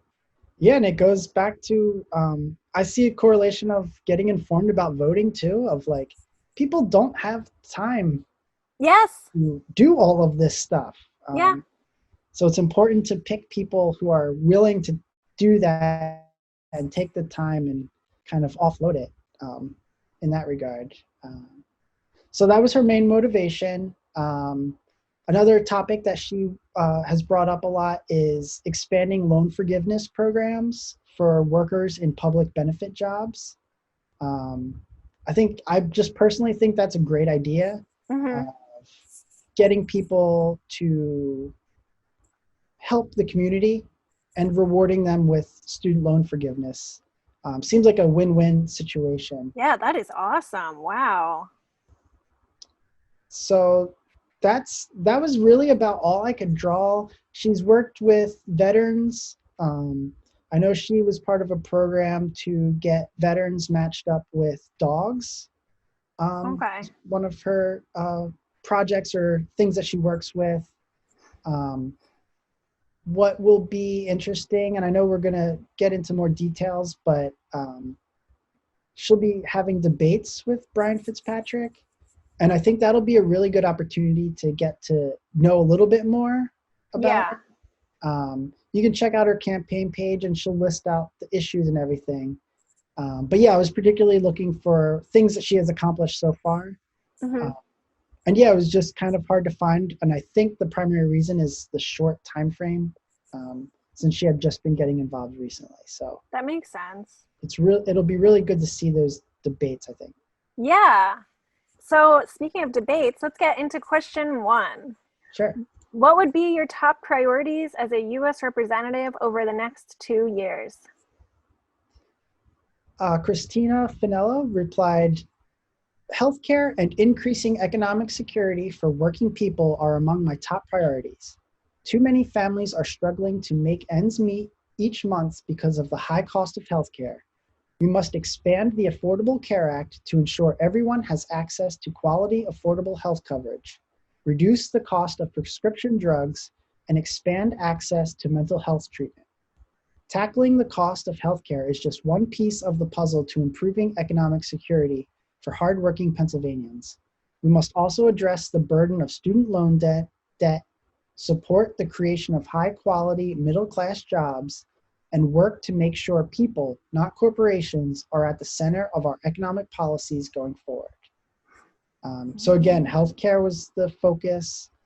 I know she also supports adding a public option to the ACA, which is basically like allowing Medicare or Medicaid as a purchasable insurance, a government-run insurance program. Okay. Interesting. So question 2, we talked about the background of Shelby V Holder. What voting reforms do you see as essential to making U.S. elections accessible and secure? And Finello's response, in addition to expanding early voting and instituting same-day voter registration, I support expanding access to voting by increasing options to vote for all states, such as no excuse absentee voting or vote by mail, as we recently adopted here in Pennsylvania. This is particularly important in this election because no voter should be made to choose between their health and their right to vote. But these methods of voting should be available long-term as well. Furthermore, we might fight against voter suppression tactics such as voter purges, onerous voter ID requirements, and polling place consolidation. Finally, our in-person voting machines must produce voter-verified paper trails to ensure the integrity of our elections. So jumping off on that, I just want to remind our listeners to check on your where you're going to vote if you decide to vote in person, and have a backup plan just in case something falls through. But make sure you have a ride if you need it, or if it's a rainy day and you can't walk there in the rain. But I know in our area they are I have to look into it more because it's hard to tell if they're trying to consolidate or if they're just moving the polling places. But just this past week, they had the hearings for updating polling places for each zip code, So be sure to check your polling place often, and especially the day that you go to vote, because it would be really embarrassing if you went somewhere and there's nobody there because that's not your polling place anymore. Okay. Especially if you try to go like after work and it's like 6:00 at night and you're like, oh, well, now I'm too tired. Yeah. And maybe exactly. that's part of the game, Maybe that's, unfortunately, there are people out there with not the best intentions, and maybe that's part of the reason this is being done. And there are people there that are just tired after a long day at work and they say, oh, I tried. Right. Yeah, I think mail-in voting, that's one of the reasons I keep pushing it is you never know what might happen on the day of. Yeah. Be honest with yourself. If you show up and there's a 6-hour wait, are you going to wait? Yeah.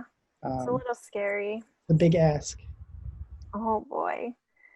The next question, how would you go about finding consensus and reducing gridlock in Washington, D.C.? Finello's response, from working across the aisle as the only Democratic member of the Ivyland Borough Council to bringing together representatives from opposing constituencies to implement reforms to reduce prison overcrowding in the Bucks County Corrections System, I have worked to bring together stakeholders to find consensus and implement policy solutions throughout my career. I am excited to continue this in Congress as well. So yeah, there's a lot of across the aisle going on here.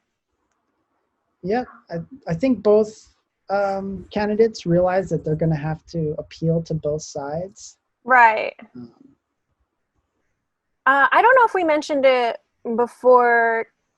Can you remind us what's considered District 1? oh, yes, sorry. District 1 is all of Bucks County and a small cutout of Montgomery County. Right, okay.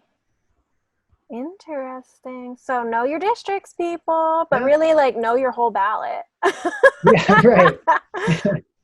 You mentioned earlier that there's going to be a debate for these two candidates. Yes, so they're debating at around noon on October 6th and at 8 a.m. on October 12th. Both debates will be broadcast on buckscountycouriertimes.com and theintel.com.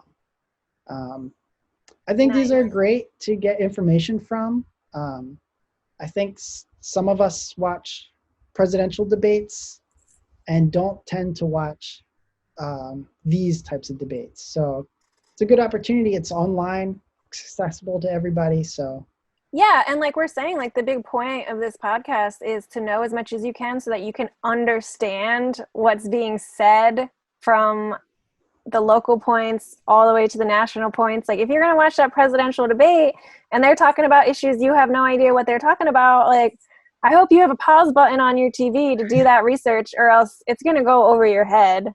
right. Oh boy. How much of it wouldn't impact you as opposed to Right. this debate would impact maybe your day to day. Yeah, I hear you. Oh my gosh, Brian, that was a lot. But Yes. but we did it. Yeah. Sorry, it took a little bit longer than I thought. That's okay. I think I might cut the episode into two parts. I know some Okay. people can be just a little bit thrown off by looking at an episode and seeing that it's like 60 minutes. So we Yes. might just cut this into part 1 and part 2, but we'll release both of them on Friday because I think that's just exciting. And because Okay. people are getting their ballots. So like we're Yes. trying to get this information out, but having to do this research takes a lot of time for me. So as much as I wish I could get like so much information out at one time, you guys got to give me some time to do the research. So now that we're done talking about the candidates, we can get to the fun part and talk about you as a citizen. So would you say that you're doing your best to be a citizen? I would say I'm doing my best. I could improve a lot. I think that's fair of most people. Mm-hmm. What I like to do is, I would say the more tangible thing that I like to do is donate to food banks and providing food to people. I have a odd charity mentality, maybe odd, I don't know, of if you've ever heard of Maslow's pyramid of needs or something like that, it's called. But basically the foundation is you need housing, food, and water before you can move to the next level, which is, comfort, things like that. So the pinnacle is then like you achieve contribution to your community. So if we're not providing that base level, we can't expect the community to be contributing as much as they could to their full potential. Wow, So I like that. yeah, I thought it's an interesting way to approach charity of building from the bottom up and providing the basic needs. So I've done Phil Abundance before, and locally there's a hat packs program here for helping around town is what the hat stands for, but it's also for the Hatboro Horsham district. So a little play on words there. And yeah, so they pack lunches for kids who maybe their only meal is from the school lunches, so they can have a dinner or lunches over weekends. And during COVID-19, it became especially problematic as kids weren't going to school. Yeah. And some of those kids, that's their only meal or one of only two meals or the most nutritious meal. Or if they were maybe at home before their parents were working from home and they're just alone and they don't know how to prepare a meal for themselves. Yep. So I really liked that it's local. You can see it firsthand, and all that stuff. So That's great. yeah, that's my tangible contribution, I would say. And I think that's good. Like, I know for some people, they have the funds to contribute in a monetary way, and that is a contribution. Mhm. Whereas other people, they're like, I don't really have the funds, but I've got time. I can like go there and fill some boxes and, you know, check the expiration dates and stuff like that. So yeah, I've gone down to Phil Abundance. It's actually a short drive from where I live, or I can actually take the subway. And I'm looking at their dates to try and get back there because they are open. You can go in person now. You can go there. There's also another food bank in Center City. Mm. The name is escaping me right now. It's either Mana or Masa. But yeah, if you have the time and you're healthy, Right. you can go in person. And I know at Phil Abundance, it's really interesting because I go as an individual, where a lot of companies will sign up their employees to go as a group. Mhm. And then a lot of retired people volunteer their time. And so when I've gone, I'm kind of the odd one out because all the retired people know each other and they stick together. And they even know the people who work there. And so like they're really like they don't even listen to the intro and the rules. They're just like, yeah, I know what I'm doing. And then you have the company teens that come all wearing their matching t-shirts, and they all know each other. And sometimes they bring food because it's usually a 3-hour shift at Phil Abundance.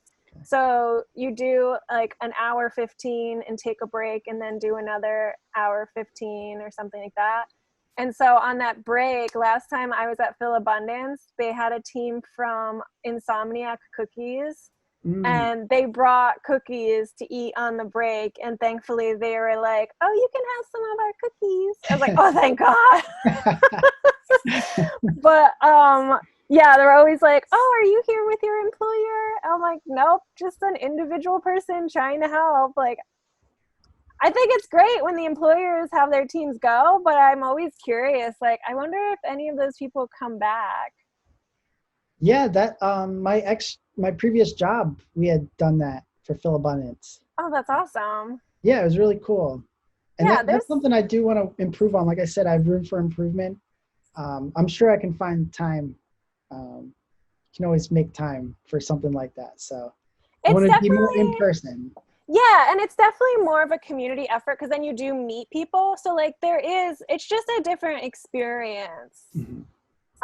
But yeah, so I think that's a good tip for all of our listeners as our fellow citizen tip for this episode to make a difference today is look into your local food banks, see how they accept monetary donations, and see if they're open for in-person contributions. But make sure you're healthy before you sign up. Right. Did you want to talk about anything else? Yeah, just one other thing. I think we had just talked a little bit beforehand, but communication in the community could go a long way. And you were actually talking about it on the previous episode with Tom, of just saying hi to people in the neighborhood can make a huge difference.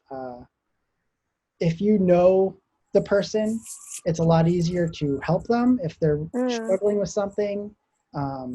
We don't necessarily have to get police or government services involved because you may know them personally. Yeah, I think you can hear the police sirens in my headphones right now, but yeah, where I live, there's always sirens, and that's a good point. There's so many people that they just run to the police, and I'm like, why don't you just ask if they need help? Yeah. So that's where I'm trying to improve on as well. So we had just moved, like I said, about a year ago, and trying to get to know the neighbors and all that stuff and be a good neighbor to them. And it's just helpful to have a community. Something I always thought about is I don't know the name of a single police officer in the town. Mm-hmm. Why not? I should know their names to some extent. so that the first time or anytime I interact with them is them giving me a ticket. Oh, It's not a positive experience. So I'd rather get to know them in a more positive light. That's a really good point. Yeah, and also just knowing which police district is your local police district, because I think, and I'm at fault of this too, is the only number I know for the police is 911. Yeah. And I've called that number to file a report for incidences, for any incident with my car. Like, I know I've had my windows broken, unfortunately. I've had 2 windows broken within like 3 weeks of each other on my car. And when I reported it, the police were like, well, is somebody out to get you? And I was like, I don't know anybody here. Why would somebody be out to get me?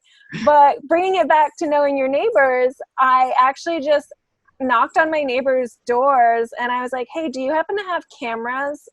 Because this is what happened on this day. Do you have any of that footage? And I knew that like it wasn't going to solve anything. Like there's no way I could track that person down, but I saw very good footage. So it at least gave me a peace of mind. So I knew what happened. I knew that it wasn't somebody out with a vendetta. It was just a random person. There wasn't even anything in my car for them to take, which really stunk. But you know, some people, unfortunately, they need something. They thought they saw something, I guess, that they maybe needed. I don't know. But yeah, I think that's such a great point of getting to know the police in the best way that you can, rather than it being for a ticket and then you have a negative impact. So it's important to try to figure out what your community outreach is like where you are. Mm-hmm. But yeah, start with finding out your police district and put their number in your phone and put it on the fridge. Let your neighbors know. I know here in Philly, and I think it's kind of similar where you are, people like to put stuff in their windows. They put like little signs in their windows. And so, I don't know, maybe you put that information in your window. Just trying to help people make a difference today. Yep. I really want to, like, I've actually been itching to figure out a way. I might just get like a big piece of poster board, and I want to list like all the candidates on my district's ballot and like put it in my window. Yes. Because I'm seeing so many people in my area put stuff about Trump and Biden or just like voting in general in their windows. But it makes me wonder, like, are you somebody who's just going to vote for the president and the VP? Or do you know who else is on the ballot? Which is why I'm making this podcast. So who knows? When I get that up, I'll post a picture of it. I think that's a great idea. Thank you. Yeah, finding those sample ballots. That's also another reason I like the mail-in. There's been a couple times I've gone to the smaller elections and there's a question or a race on there that I didn't know that was going to be on there. Yeah. A hyper local thing that I didn't know about. And then I feel silly voting on it because yes. I just found out about it. Yeah, you don't know what you're voting on. That's kind of scary. Oh boy. Well, I think we covered everything, right? Yeah, I think so. We gave our listeners some fellow citizen tips on how to make a difference today. We talked about some candidates for both the U.S. House Representative and the state House Representatives. Listeners, share your ideas of what it means to be a citizen and a neighbor in your area by emailing me at thisjess@gmail.com. That's thisjes@gmail.com. Please share this podcast with your friends, even in other states, so that they can learn about the positions, what it means to be neighborly, some history lessons, and maybe be inspired to start their own informative podcast. And I will have a new episode on Monday about another statewide position on the ballot. This has been your host, Jess. Brian, will you end it out with me? Oh, sure. Do you know my catchphrase at the end? Yeah, I think I got it. Let's get the timing down here. 1, 2, 3. I'll see you around the neighborhood. I'm too confident in this.